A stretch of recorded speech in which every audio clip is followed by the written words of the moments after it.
Good morning and welcome to Tuesdays with the Pilgrim. Today we continue reading C.S. Lewis's book, The Screwtape Letters, with chapter 15. My dear Wormwood, I have noticed, of course, that the humans are having a lull in their European war, what they naively call the war, and I'm not surprised that there is a corresponding lull in the patient's anxieties. Do we want to encourage this, or to keep him worried? Tortured fear and stupid confidence are both desirable states of mind. Our choice between them raises important questions. The humans live in time, but our enemy destines them to eternity. He therefore, I believe, wants them to attend chiefly to two things: to eternity itself, and to that point of time which they call the present. For the present is the point at which time touches eternity. Of the present moment, and of it only, humans have an experience analogous to the experience which our enemy has of reality as a whole. In it alone freedom and actuality are offered them. He would therefore have them continually concerned either with eternity, which means being concerned with him, or with the present, either meditating on their eternal union with or separation from himself, or else obeying the present voice of conscience, bearing the present cross, receiving the present grace, giving thanks for the present pleasures. Our business is to get them away from the eternal, from the present. With this in view, we must sometimes tempt a human, say a widow or a scholar, to live in the past. But this is of limited value, for they have some real knowledge of the past, and it has a determinate nature, and, to that extent, resembles eternity. It is far better to make them live in the future. Biological necessity makes all their passions point in that direction already, so that thought about the future inflames hope and fear. Also, it is unknown to them, so that in making them think about it, we make them think of unrealities. In a word, the future is the thing least like eternity. It is the most completely temporal part of time. For the past is frozen and no longer flows, and the present is all lit up with eternal rays. Hence the encouragement we have given to all those schemes of thought, such as creative evolution, scientific humanism, and communism, which fix men's attentions on the future, on the very core of the temporality. Hence, nearly all vices are rooted in the future. Gratitude looks to the past, and love to the present. Fear, avarice, lust, and ambition look ahead. Do not think lust an exception. When the present pleasure arrives, the sin, which alone interests us, is already over. The pleasure is just the part of the process which we regret, and would exclude if we could do so without losing the sin.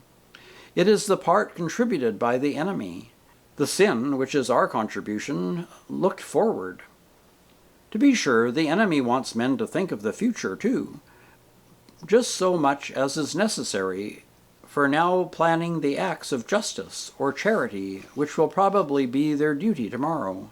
The duty of planning the morrow's work is today's duty. Though it is material, it is borrowed from the future. The duty, like all duties, is in the present. It is not straw-splitting. He does not want men to give the future their hearts or to place their treasures in it. We do. His ideal is a man who, having worked all day for the good of prosperity, if that is his vocation, washes his mind of the whole subject, commits the issue to heaven, and returns at once to the patience or gratitude demanded at the moment that is passing over him. But we want a man hag-ridden by the future, haunted by visions of an imminent heaven or hell upon earth, ready to break the enemy's commands in the present if by so doing we make him think he can attain the one or avert the other, dependent for his faith on the success or failure of schemes whose end he will not live to see. We want a whole race perpetually in pursuit of the rainbow's end, never honest nor kind nor happy now, but always using as mere fuel wherewith to heap the altar of the future with every real gift that is offered them in the present. It follows then in general, and other things being equal, that it is better for your patient to be filled with anxiety or hope, it doesn't matter which, about this war than for him to be living in the present.